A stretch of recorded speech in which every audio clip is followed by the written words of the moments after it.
नमस्कार दोस्तों, हमारे चमत्कारी अनुभव चैनल पर आपका बहुत बहुत स्वागत है। दोस्तों, सबसे पहले आप हमारे चैनल को सब्सक्राइब करें और बेल आइकन पर क्लिक करें, जिससे आपको हमारी वीडियोस के लेटेस्ट। हेलो दोस्तों, आप सब कैसे हैं। आशा करती हूँ कि आप सभी अच्छे होंगे। दोस्तों, क्या आपको पता है कि सती से शक्ति बनने की दिव्य कथा? नहीं तो आइए हम आपको बताते हैं। प्रजापति दक्ष की पुत्री सती को शैलपुत्री भी कहा जाता है और उन्हें आर्यों की रानी भी कहा जाता था। दक्ष का राज हिमालय के कश्मीर इलाके में था। यह देवी ऋषि कश्यप के साथ मिलकर असुरों का संहार करती थी। मां सती ने एक दिन कैलाशवासी शिव के दर्शन के लिए और वह उनके प्रेम में पड़ गई। एक तरफ आर्य थे तो दूसरी तरफ अनार्य, लेकिन सती ने प्रजापति दक्ष की इच्छा के विरुद्ध भगवान शिव से विवाह कर लिया, यानी कि अपने पिता के विरुद्ध जाकर। इस विवाह से संतुष्ट नहीं थे उनके पिता यानी कि दक्ष, क्योंकि सती ने अपनी मर्जी से एक ऐसे व्यक्ति से विवाह किया था जिसकी वेशभूषा और शक्ल दक्ष को कतई पसंद नहीं थी। दक्ष ने एक विराट यज्ञ का आयोजन किया, लेकिन उन्होंने अपने दामाद और पुत्री को यज्ञ में निमंत्रण नहीं भेजा। फिर भी सती अपने पिता के यज्ञ में पहुंच गई, लेकिन दक्ष के पुत्री के आने पर उपेक्षा का भाव प्रकट किया और शिव के विषय में सती के सामने ही अपमानजनक बातें कही जाने लगी, यानी कि शिव जी के प्रति खरी खोटी सुनाई जाने लगी। सती के लिए अपने पति के विषय में इस तरह की बातें सुनना हृदय से विदारक और घोर अपमानजनक लगा।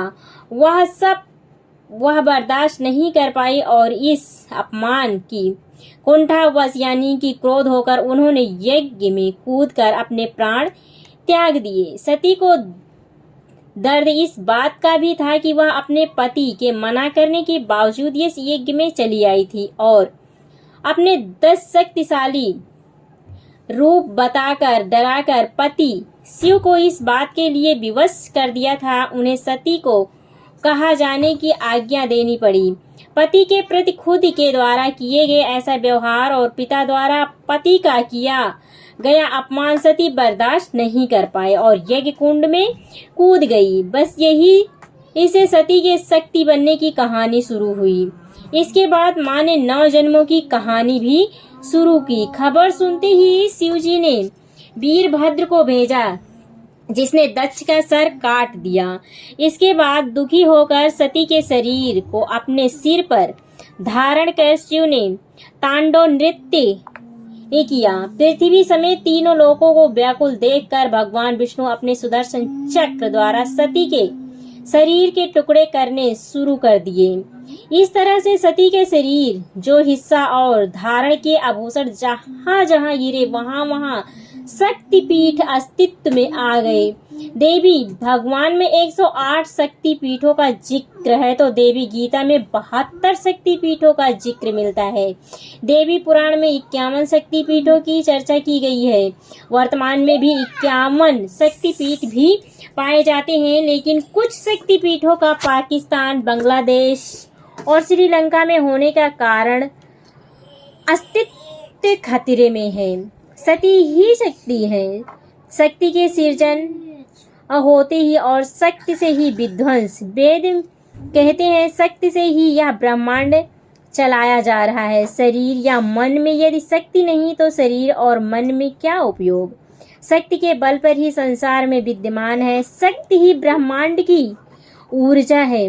माँ पार्वती को शक्ति भी कहते हैं। वेद, उपनिषद और गीता में शक्ति को प्रकृति कहा गया है। प्रकृति कहने से अर्थ यह प्रकृति नहीं हो जाती, हर माँ प्रकृति है। जहाँ भी सृजन की शक्ति है वहाँ प्रकृति ही मानी गई है, इसीलिए माँ को प्राकृतिक भी कहा गया है। प्रकृति में ही जन्म देने की शक्ति है।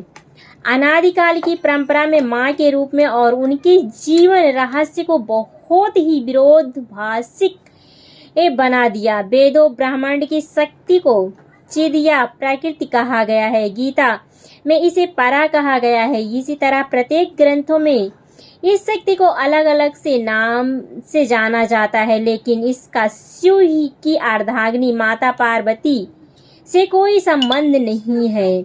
इस समूचे ब्रह्मांड में व्याप्त हैं सिद्धियां और शक्तियां। स्वयं हमारे भीतर भी कई तरह की शक्तियां हैं, ज्ञान शक्ति, इच्छा शक्ति, मन शक्ति और क्रिया शक्ति आदि अनंत शक्तियां हैं। वेद में इसे चित्त शक्ति कहा जाता है, जिसके ब्रह्मांड का जन्म होता है। यह सभी शक्ति भी इंसान के भीतर होती है। धर्म शक्ति का उद्देश्य है शक्ति का संचय करो, शक्ति की उपासना करो। शक्ति ही जीवन है, शक्ति ही धर्म है, शक्ति ही सत्य है, शक्ति ही सर्वत्र व्याप्त है और शक्ति ही हम सभी की आवश्यकता है।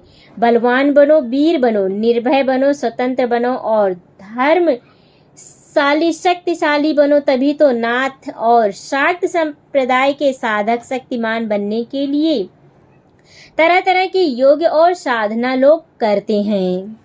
दोस्तों, आपको ये हमारी वीडियो कैसी लगी कमेंट करके जरूर बताना। वीडियो देखने के लिए धन्यवाद। ओम नमः शिवाय।